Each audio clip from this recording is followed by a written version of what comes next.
Zeta Flowers is packing up the Oakland, California home where she raised her 4 adopted children. At 80 years old, she's being forced to leave. It's not fair.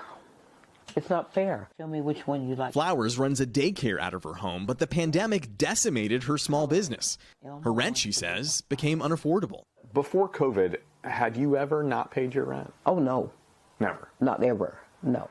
Like many major cities, Oakland prohibited landlords during the pandemic from kicking out tenants unable to pay their rent.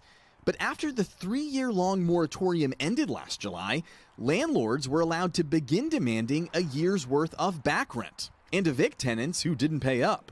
We're seeing an alarming rise in the eviction of low-income seniors. Attorney Ann Tomiko Amora is the executive director of the Eviction Defense Center.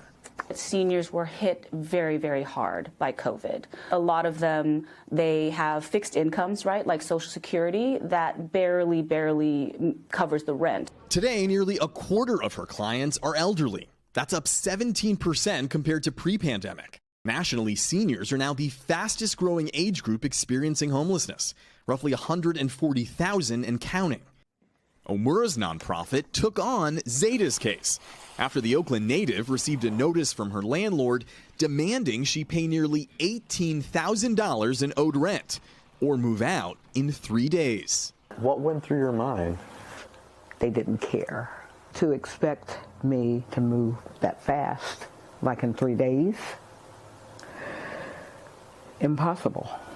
Tenants can legally fight off their eviction for rent missed during the pandemic if they can show they endured a substantial financial hardship as a result of COVID-19. My client has responsibilities. Real estate attorney Mark Chernev represents Zeta's landlord. As unfortunate as it is, small property owners can't subsidize these types of situations. It's not fair to ask them to. He says renters need to have documentation proving their struggles and may also need to hire an attorney. What would you say to those who argue that this puts an unfair burden on the shoulders of tenants because the only way to make the defense is to have to go through this legal process? If it's truly the result of substantial financial hardship, you would have bank records, you would have credit card bills, you would have loss of income that you could show, you could have decreased of hours. That would be pretty easy to prove up. Instead of going to court, Zeta Flowers reached a settlement with her landlord that forgives her owed rent and provides her with moving expenses if she leaves by next month. I had help. I'm seeing seniors out pushing carts now because they're homeless.